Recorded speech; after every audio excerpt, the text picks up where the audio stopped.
সারাটা দিন রোদে বসে দোকানদারি করাটা যে কতটা কঠিন এখন বুঝতে পারছি। সকাল সকাল স্নান ধান করে রেডি হয়ে গেছিলাম দোকানের বিস্কুট, প্যাকেটের আচার এইসব দোকানের সবকিছু রেডি করে রান্না বান্না সেরে মা গেছিল বিপত্তারিণী পুজো। ছোটবেলা থেকে দেখে আসছি মা প্রত্যেক বছর এই পুজোটা করেই থাকে। মালটাল এনে দোকানটা নিয়ে আমি চলে গেলাম স্কুলের সামনে। প্রথমেই পর্দাটা টাঙিয়ে নিলাম। থেকে গরম পড়লেও কয়েকদিন খুব সুন্দর আবহাওয়া ছিল, একদম গরমই লাগছিল না, কিন্তু আবার সেই রোদ গরমের সামনেটাই মানে আমরা যেখানে বসি একদম থাকারই উপায় নেই, এতটা কষ্ট হয় গরমে।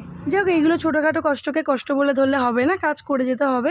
আসলে আগে তো আমি এতটা টাইম দোকানে দিতাম না, মাঝে মাঝে আসতাম, দোকান দিয়ে যেতাম, আবার বিকেলের দিকে থাকতাম আর ভাবতাম মা তো দোকানে বসে থাকে তাই কি হয়েছে। কিন্তু এখন বুঝতে পারি সকাল থেকে রাত পর্যন্ত দোকানে বসে থাকা কতটা। স্কুলে টিফিন চলাকালীন মা এসেছিল, তারপরে আমি বললাম তুমি বাড়ি গিয়ে একেবারে খাওয়া দাওয়া করে আসো। তো মা 4টের সময় এলো, আমি আবার বাড়ি গিয়ে খাওয়া দাওয়া করে গেলাম পড়াতে। পড়িয়ে টড়িয়ে আবার সন্ধ্যাবেলায় দোকানে গিয়ে মাকে বাড়ি পাঠিয়ে দিলাম। এইভাবে আমাদের দিনগুলো চলছে। এখন কাদের কাদের মা কালকে বিপত্তারিণী পুজো করলো কমেন্টে বলে যে